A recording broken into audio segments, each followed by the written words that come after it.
Hey everyone, welcome back to Python Learning. In this video, we are going to discuss about, identity operators. Identity operators are basically used to check whether two variables has got the same values or not. Okay, we have two operators, is and is not. Let's say, for example, you have two variables. A is one variable which is storing value 10. B is another variable whose values are 10. Now, I just want to check whether both A and B are the same values or not. I just want to check, is A and B are same. So how do you check it? How do you check whether A and B are same? So I'll just use like A is B. So if A and B are the same values, it's going to give me true.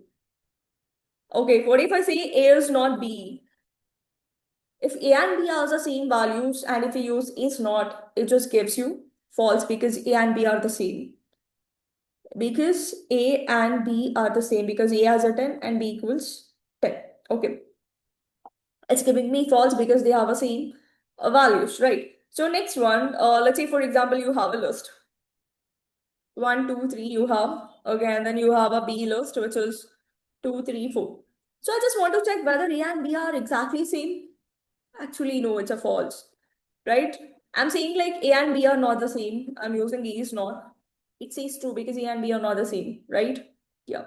Similarly, you can try one more. Let's say you can use a SQL and let's say you can use Java. I just want to say like, A is same as B. It gives me false because they're not same. And I'll say A is not B. It says true because SQL and Java are not the same, right? Yeah.